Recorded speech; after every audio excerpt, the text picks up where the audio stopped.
పెళ్ళైనా సరే స్త్రీలు పరాయి పురుషులను ఎందుకు కోరుకుంటారో మీకు తెలుసా? పూర్వం ఒక అడవిలో ఒక పెద్ద మామిడి చెట్టు ఉండేది. ఆ చెట్టు కింద ఒక కుక్క నివసించేది. ఒకరోజు ఓ మహర్షి అలసిపోయి ఆ చెట్టు నీడలో విశ్రాంతి తీసుకుంటూ ఉన్నారు.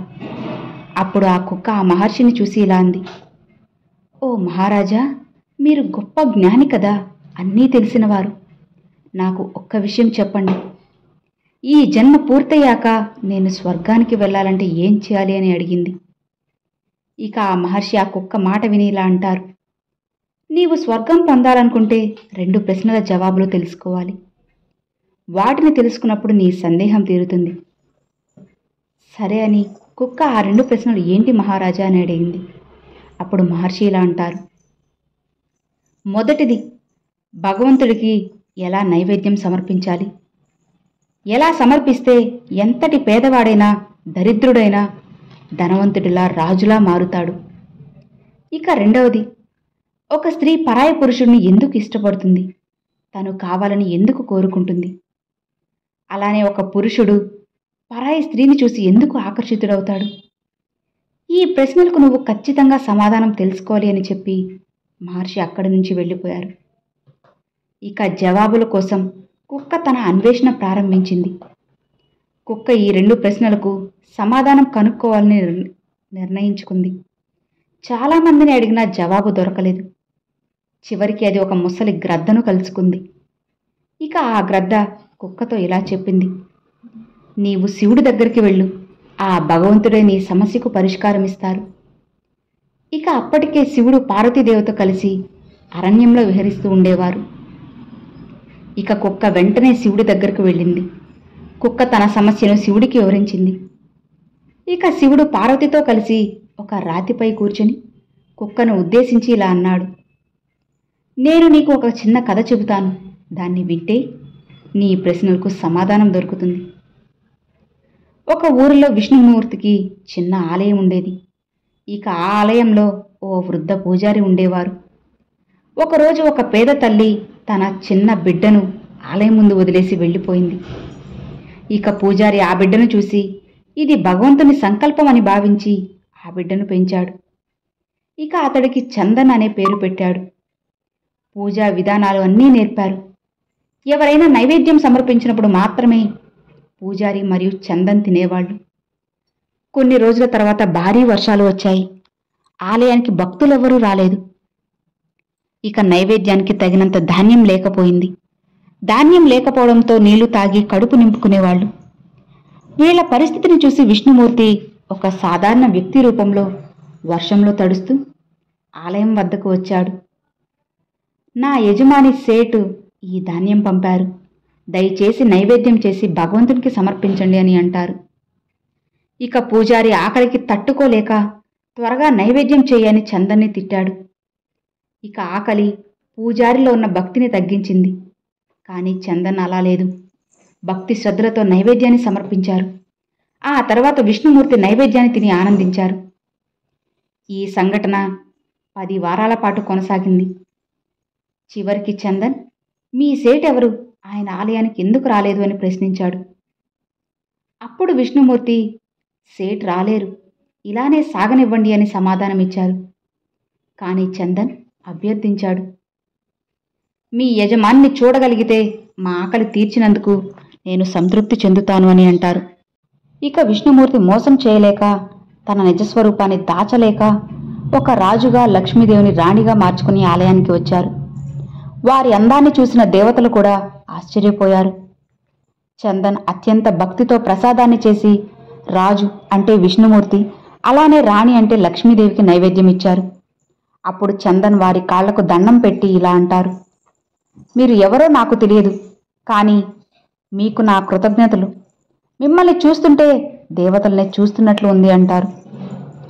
ఇక విష్ణుమూర్తి ఆనందంతో తన నిజస్వరూపాన్ని చూపించి ఇలా అంటారు: నీ భక్తి మాకెంతో ప్రీతికరంగా ఉంది.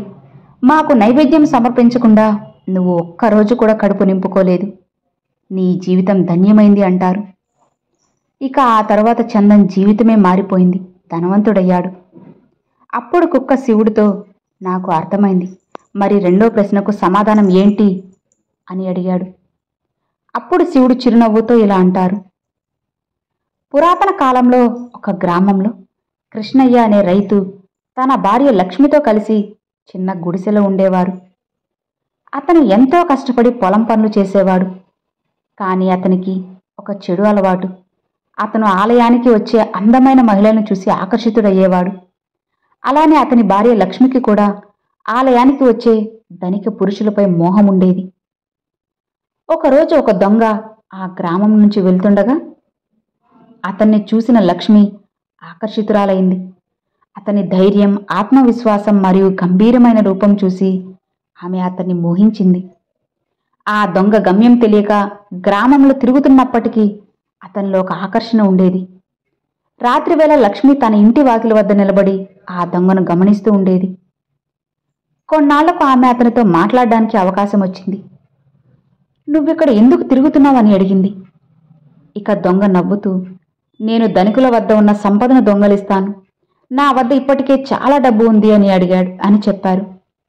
ఇక లక్ష్మి మరింత ఆకర్షితురాలై, నాకు ఈ గ్రామంలో ఉండాలని లేదు, నీతో రావాలనుకుంటున్నాను అని చెప్పింది.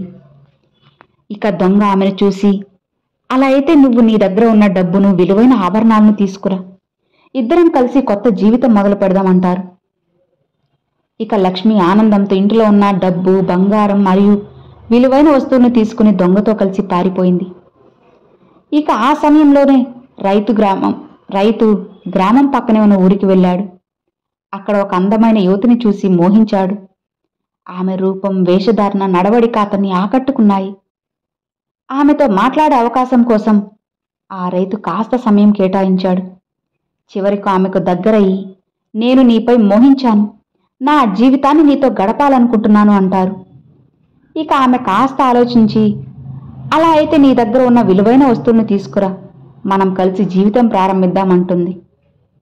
ఇక ఆ రైతు ఇంటికి వెళ్ళి తన దగ్గర ఉన్న డబ్బు, వస్తువులు తీసుకుని ఆ యువతితో కలిసి వెళ్ళిపోయాడు. కొన్నాళ్ల ప్రయాణం తర్వాత రెండు జంటలు, అంటే రైతు, యువతి, దొంగ, రైతు భార్య అందరూ కూడా ఒక పెద్ద నది వద్ద చేరారు. అక్కడ దొంగ తన అసలు స్వరూపాన్ని ప్రదర్శించాడు.